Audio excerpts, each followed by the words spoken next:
Bismillahirrahmanirrahim. Assalamualaikum warahmatullahi wabarakatuh. Perkenalkan, nama saya Ajeng Ridendika, Prodi Ilmu Al-Quran dan Tafsir kelas 7A, dengan NIM 21211610. Apa yang membuat Al-Quran begitu menjadi luar biasa? Selain kitab suci, Al-Quran juga menjadi sumber ilmu yang tak pernah habis digali. Salah satu keindahan Al-Quran terletak pada struktur bahasanya. Dalam video ini, kita akan bersama-sama membahas apa itu kalam khobar, bagaimana bentuknya dalam ayat-ayat Al-Quran, serta hikmah yang terkandung di dalamnya. Selamat menyaksikan. Dalam ilmu balaghah, kalam khobar atau kalam khobariyah termasuk kepada pembahasan ilmu ma'ani, yaitu ilmu yang mempelajari kesesuaian lafaz dengan situasi dan kondisi. Secara sederhana, ilmu ma'ani membahas makna tersirat dalam suatu kalimat. Ilmu ini terbagi menjadi dua bagian, yaitu kalam khobar dan kalam insya. Pada video ini kita hanya membahas satu kalam saja, yaitu kalam khobar. Kita harus tahu apa sih kalam khobar itu. Adapun kalam khobar adalah kalimat yang pembicaranya dapat dikatakan sebagai orang yang benar atau dusta. Bila kalimat itu sesuai dengan kenyataan, maka pembicaraannya adalah benar. Dan jika tidak sesuai dengan kenyataan, maka pembicaraannya adalah dusta. Para ulama telah berbeda pendapat tentang definisi khobar.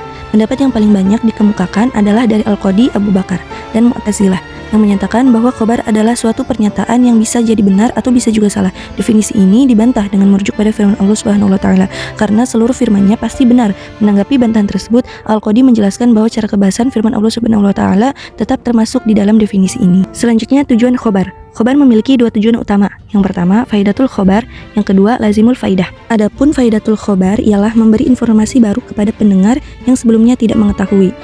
Kedua, lazimul faidah ialah menegaskan kepada pendengar bahwa pembicara mengetahui informasi yang disampaikan meskipun pendengar sudah mengetahuinya. Kadang-kadang khobar juga digunakan untuk maksud lain, seperti mencari belas kasihan atau istirham, kemudian menunjukkan kelemahan atau idharul dofi, kemudian mengekspresikan kekecewaan atau mendorong usaha. Selanjutnya, jenis-jenis khobar terbagi menjadi tiga. Yang pertama, ibtidai, yaitu digunakan ketika pendengar tidak memiliki pengetahuan sebelumnya dan tidak ada keraguan, maka itu tidak memerlukan penguatan atau taukid. Yang kedua, tolabi, digunakan saat pendengar ragu sehingga memerlukan penekanan menggunakan taukid.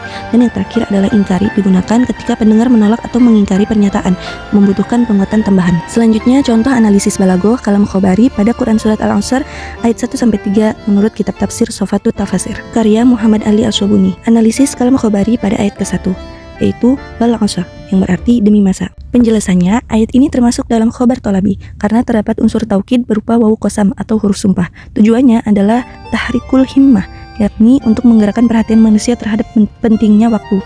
Menurut kitab Sofatut Tafasir, Allah bersumpah demi masa karena waktu memiliki keajaiban, pelajaran, dan nasihat. Sumpah ini menegaskan bahwa manusia sering lalai memanfaatkan waktu, lebih memilih dunia daripada akhirat, sehingga waktu menjadi modal yang harus dimanfaatkan sebaik-baiknya. Selanjutnya, analisis kalam khobari pada ayat kedua, yaitu innal insana lafi khusr.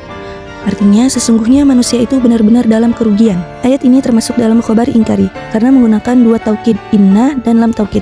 Tujuannya adalah at-tahdzir, yaitu memberikan peringatan kepada manusia agar tidak berada dalam kerugian. Kitab Sofatut Tafasir menjelaskan bahwa kerugian manusia adalah akibat dari mengutamakan dunia dan mengabaikan akhirat. Madi menegaskan bahwa penggunaan nakirah pada khusr menunjukkan kerugian yang sangat besar, sehingga menjadi peringatan tegas bagi seluruh manusia tanpa terkecuali. Selanjutnya, analisis kalam khobari pada ayat ketiga, illalladzina amanu wa 'amilus sholihati wa tawashaw bil haqqi wa tawashaw bis sabr. Artinya, kecuali orang-orang yang beriman dan mengerjakan amal soleh dan saling menasihati supaya menaati kebenaran dan saling menasihati supaya menatapi kesabaran. Penjelasannya, ayat ini termasuk dalam khobar ibtidai karena tidak mengandung unsur taukid. Tujuannya adalah izharul farh, yakni menampakkan kegembiraan atas adanya pengecualian bagi mereka yang tidak merugi, serta memberi perintah untuk melaksanakan amalan tersebut.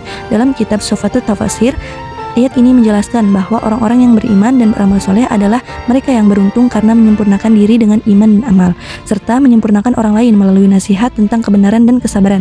Ayat ini menunjukkan bahwa keselamatan manusia hanya bisa dicapai dengan melaksanakan keempat hal tersebut. Berikut tabel analisis kalam khobar surat Al-Asr ayat 1-3. Kesimpulan, kalam khobari adalah elemen penting dalam balaghah yang digunakan untuk menyampaikan informasi. Jika sesuai fakta, informasi ini dianggap benar. Tetapi dalam Al-Quran, semua kalam khobari adalah benar dan bebas dari unsur dusta. Tujuannya adalah menjelaskan hukum atau maksud suatu lafaz kepada mukhatab melalui berbagai gaya penyampaian atau uslub yang sesuai dengan situasi. Surat Al-Asr mencakup ketiganya.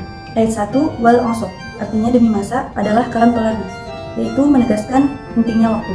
Ayat kedua artinya sesungguhnya manusia itu benar-benar berada dalam kerugian, adalah khobar ingkari, memperingatkan kerugian besar manusia. Ayat ketiga adalah khobar ibtidai, menampakkan kegembiraan atas pengecualian bagi orang beriman dan beramal soleh. Surat ini menunjukkan keindahan Al-Quran dengan bahasa yang ringkas namun syarat makna. Semoga apa yang kita bahas ini tidak hanya menambah sebagai wawasan, tetapi juga semakin mendekatkan kita kepada Al-Quran sebagai pedoman hidup. Sekian dari apa yang saya sampaikan. Kurang lebihnya mohon maaf. Wabillahi taufiq wal hidayah. Wassalamualaikum warahmatullahi wabarakatuh.